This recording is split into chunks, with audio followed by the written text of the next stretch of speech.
They told you to work hard, so you did. You showed up early, stayed late, sacrificed your weekends, you followed the rules, you saved what you could. You believed that if you just kept grinding long enough, something would finally click, money would show up, and freedom would follow. But here you are, tired, drowning in bills, watching life through a window, not living it. You're not lazy, you're not stupid, you're not broken, but you are broke, and it's not because of what you lack. It's because of what you've accepted. The truth they never taught you in school is this: being broke isn't just a bank account problem. It's a belief system problem, a mindset problem, a vision problem. It's not just about how much you earn. It's about what you think you deserve, what you expect, what you tolerate, and somewhere along the way they trained you to expect struggle. They trained you to think small. They trained you to believe that wealth belongs to them and not you. But why? Why does money flow so effortlessly to some and flee from others like it's allergic to your ambition? Let me be blunt. This is why you're still broke. You were programmed to be, not by some evil villain in a tower, but by a culture built to keep you obedient, by a system that rewards conformity and punishes rebellion. They taught you how to memorize, not how to think. How to comply, not how to dream. How to survive, not how to create.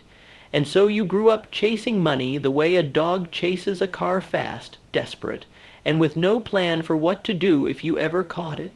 But the wealthy, the builders, the visionaries, the Fords and Disneys and Carnegies of the world, they were not chasing money. They were building machines, mental machines, emotional engines, internal empires. They understood that wealth begins in the mind, not the market. They didn't wait for permission to prosper, they claimed it. While others were busy fitting in, they were obsessed with standing out. You're still broke because you think like the many, not the few. Because you've been taught to fear risk more than regret. Because you're still living on autopilot, waking up just in time to fall behind again. You think hard work is enough. But hard work without direction is like rowing a boat with no compass, lots of motion, no progress. Effort without vision is slavery. Look around, this world runs on belief, and not just belief in God or country or culture, but belief in self. And if you've never believed that you were meant for more, how can you possibly build more? If you've been taught to think of money as evil, success as selfish, and ambition as arrogance, you'll reject the very things that could set you free. This isn't about greed.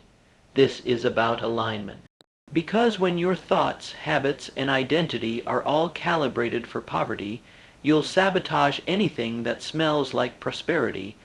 The moment money starts flowing in, you'll find a way to burn it, to avoid it, to lose it, because in your bones you don't feel wealthy, so you can't hold wealth. You're broke not just in your wallet, but in your wiring, and the good news, that wiring can be rewritten. The stories can be burned, the blueprint can be rebuilt, but not by wishing, not by hoping, not by waiting for some miracle to rain money into your life. You will change when you decide to change, and that starts with killing the lies. The lie that you're not smart enough, the lie that you're not lucky enough, the lie that you're stuck, the lie that being broke makes you more humble, more pure, or more real. Poverty is not a virtue. It's a warning, a flashing red light screaming that something inside you is misaligned. Henry Ford was once asked what he would do if he lost everything. Without hesitation, he said, "I'd have it all back in 5 years." Why? Not because of his factories, not because of his contacts, but because he had the mind that built the empire. He had the thinking that created the money. Take away his tools, his team, his treasury, and he'd still rebuild. Because his wealth wasn't in his assets, it was in his awareness. So what's your awareness telling you? Is it whispering that you're meant for more, that you've been playing small, that you've been surviving when you were born to lead? That you've accepted a life of scraping by when you were built to rise? If it is then good, that whisper is your wake-up call. But a whisper means nothing if you don't listen, if you don't act. You're still broke because you've mistaken movement for progress. Because scrolling feels like strategy, because you've been more committed to looking successful than becoming successful, because you've been addicted to comfort when your destiny demands discomfort, because deep down you've been hoping someone else would rescue you, a boss, a spouse, a system, a god, but no one's coming, and that's your greatest power, because the moment you stop waiting is the moment you start becoming. That's what they don't want you to realize, that you've had the key this whole time, that your mind is the vault, that wealth starts inside, not outside, that if you can change your mental thermostat, you can change your financial reality. The problem is, most people don't want to do the internal work. They'll buy books, courses, apps, anything to avoid the painful mirror of truth.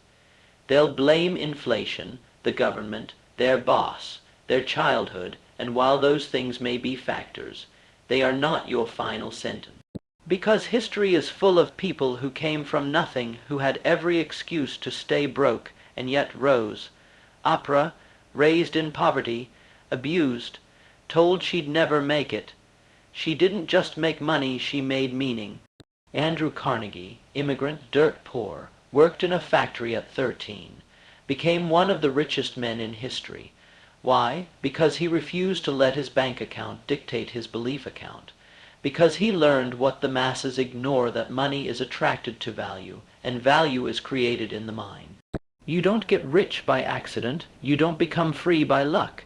You rise by becoming more than you've been. You elevate by expanding what you believe is possible, and that begins right now. You've been living with the handbrake on. You move, but you don't soar. You try, but you don't commit. And the reason, you don't truly believe, not fully, not like the ones who win, not like the ones who own their destiny. You believe in effort, yes. You believe in the grind, but deep down you question whether it'll ever pay off. And that doubt, that split, second hesitation, it costs you everything, because belief isn't just some feel-good concept. It's a force. It's the signal you send out to life about what to bring back to you. What you believe, you build. What you expect, you attract. And if your belief is built on fear, scarcity, or survival, you will create more of that, no matter how hard you work. Look at Edison, the man who failed over 1,000 times before the light bulb finally came alive. 1,000 failures would have broken the average man, but Edison wasn't average. He believed so deeply in the inevitability of his success that failure became irrelevant. He didn't just endure rejection, he transcended it. That's the kind of belief that bends reality. But let's be honest, your belief has been polluted, watered down by voices that told you to be realistic, to be careful, to shrink your dreams to the size of your current situation. They said you were too young, too old, too late, too early, too ordinary, and you believed them. You let their fear become your logic. Their caution became your chain. But belief, real belief, is rebellion. It's the inner fire that burns louder than the noise around you. The moment you decide, truly decide, to believe in yourself without conditions, you ignite power. Not the kind that looks flashy on social media, the kind that moves mountains in silence, the kind that shows up daily with discipline, with intention, with force. And once belief is lit, clarity must follow. Because belief without direction is just emotional noise. You don't just need to believe you can win, you need to know what winning looks like. What's the target? What's the number? What's the vision? Because if your goals are vague, your results will be too. You say you want more money. Fine, but why? What's the purpose behind the paper? What's the vision behind the vault? Until you have a reason, a burning, undeniable, unshakable, why you'll keep floating. You'll keep drifting, and you'll confuse movement with progress. Clarity is power. It's the difference between energy and effectiveness. When Walt Disney imagined Disneyland, he didn't just see rides. He saw worlds, kingdoms, generations of wonder. While others saw risk, he saw legacy. That's clarity, when the vision becomes more real than the fear. When the outcome becomes so vivid in your mind, it starts to feel like destiny. So ask yourself, not casually, but seriously, What exactly do I want? How much do I want to earn? What kind of life do I want to wake up to? What will my freedom look like, feel like, taste like? Don't skip this. Don't settle for vague. Get vivid. Write it down. Speak it aloud. Carve it into your consciousness like your life depends on it, because it does. And once you see it, own it. Don't shrink from it. Don't apologize for it. This is your vision. This is your right. This is your duty. And here's the part they don't tell you when your vision is clear enough. Your fear becomes irrelevant, not gone, but irrelevant, because purpose gives pain a reason. When you're just grinding without a cause, every setback feels like punishment. But when your life is aligned to something bigger, every challenge becomes part of the path. Purpose is what turned Abraham Lincoln from a failed businessman and rejected politician into a legendary president. He lost more elections than most people run in. He was ridiculed, dismissed, broken, but he had purpose, and that purpose carried him through rejection, through war, through history. That's the power of a life lived on mission. And that's why you're still broke, because you haven't anchored your work to a mission. You're chasing income, not impact. You're collecting tasks, not building legacy. You're checking boxes, not changing your bloodline. Purpose transforms everything. It turns pressure into power. It turns fatigue into fuel. It turns doubt into dominance, and it makes your work sacred. When you move with purpose, you no longer need motivation because you are driven. Driven people don't negotiate with discipline. They don't skip when it's hard. They show up because they must. They move with the urgency of someone who knows time is not promised. They walk with the posture of someone who understands that every day spent drifting is a day stolen from destiny. Discipline is the bridge between the man you are and the man you were born to become. It's not sexy, it's not glamorous, it doesn't get applause, but it builds empires. It's the daily battle, the lonely reps, the early mornings, the quiet sacrifices no one sees but everyone eventually respects. Because, while talent may open the door, discipline is what keeps it open. And let's be clear, the reason you're still broke isn't just external. It's internal. It's not just a matter of opportunity. It's your relationship with discomfort. Most people will sprint toward comfort and call it strategy. They'll hide in busy work, avoid friction, and still wonder why nothing changes. But here's the raw truth. Wealth lives on the other side of discomfort. Every level of growth requires a new level of endurance. Every new result demands new routines. You cannot build a different life with the same habits that built your current one. You cannot unlock freedom while still worshiping convenience. Think of Carnegie, a man who started with nothing, no handouts, no safety nets. He worked brutal factory hours as a boy and still taught himself business, finance, and philosophy. He made reading his weapon. He studied men greater than him until he became greater than them. That is discipline in motion. That is the relentless pursuit of mastery. So if you're still broke, it's not because you're not smart enough. It's because you haven't decided that your future is non-negotiable. You're still entertaining distractions, still tolerating mediocrity, still making peace with patterns that are quietly poisoning your potential. Discipline is war. It's war with the part of you that wants to scroll, snooze, and settle. It's war with the version of you that thinks tomorrow is guaranteed, and it's not. Every time you delay action, you delay your evolution. And here's the paradox: the more disciplined you become, the more freedom you create. Most people think discipline is restriction. No, discipline is liberation. The undisciplined man is a slave to moods, cravings, and circumstance. The disciplined man owns himself, and when you own yourself, you own your future. Now, action, because without action, belief, vision, purpose, and discipline are just dormant potential. The man who waits for perfect conditions will die waiting. The winner builds in the storm. The winner creates momentum in the mud. The winner understands that motion creates clarity, that massive, relentless, imperfect action is the antidote to fear. Ford didn't wait until every piece of his vision was perfectly in place before building the automobile. He moved with urgency, he failed, he refined, he acted, and because he acted, he changed the world. The people who create wealth aren't always the smartest. They're the boldest, the ones who move first, who fail fast, who keep going when others pause. You cannot think your way into a new life. You act your way into one. You outwork your doubt. You override your fear with movement. Every day you don't act, you reinforce stagnation. And stagnation, over time, becomes identity. So take the leap, not recklessly, but relentlessly. Build something, launch something, pitch something, sell something, improve something. Don't wait for confidence, build it through courage. You are not stuck, you are simply still. And the still man drowns in potential he never used. And don't forget the weapon most people ignore. Gratitude, yes, gratitude, but not the soft kind. Not the journal and smile kind. The warrior's gratitude, the kind that says, I will not complain while I still have breath. The kind that says, everything I've been through made me. That's power, that's fuel, because the grateful man is untouchable. He doesn't crumble when life hits, he rises, because he's anchored to what matters.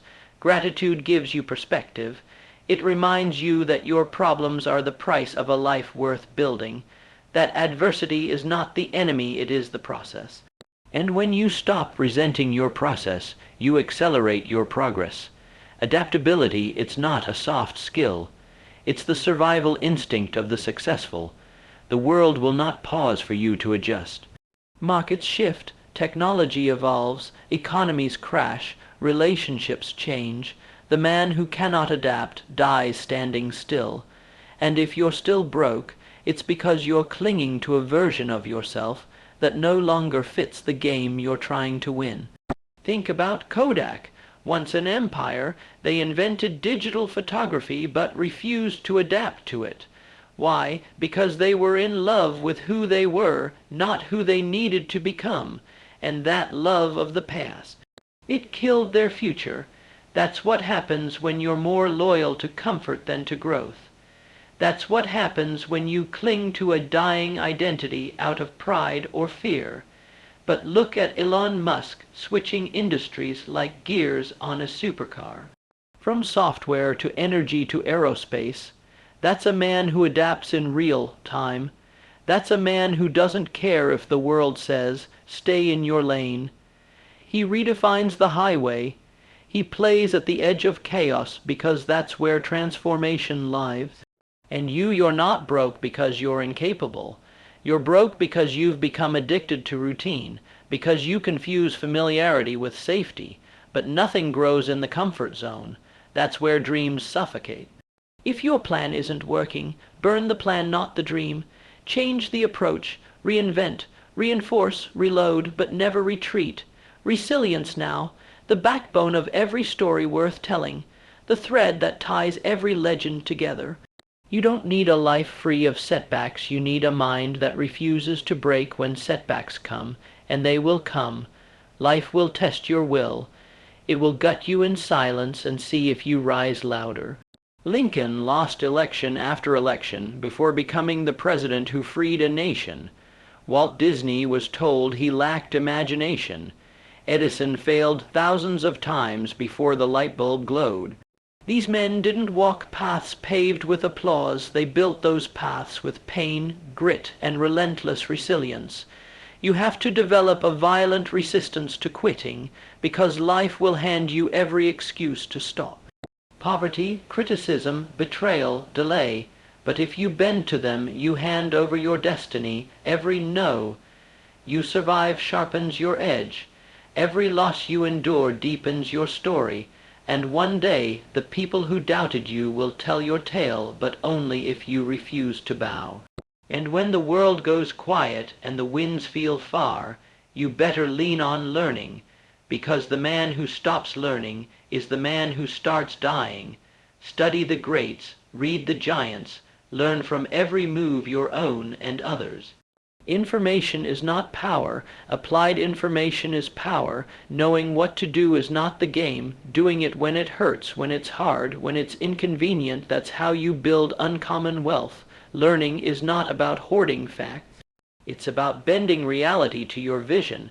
It's about upgrading your operating system so you can run bigger missions. Every lesson you internalize is another inch of armor. Every concept you master is another tool in your war chest. So if you're still broke, ask yourself, when was the last time I outlearned my competition? When was the last time I humbled myself enough to be the student, so I could become the master? This game is unforgiving. But it is fair, not fair in results, but fair in opportunity. Everyone gets a shot at mastery. Few take it, fewer stay on it, and the few who do, they rise, not because they had more luck, but because they had more fight.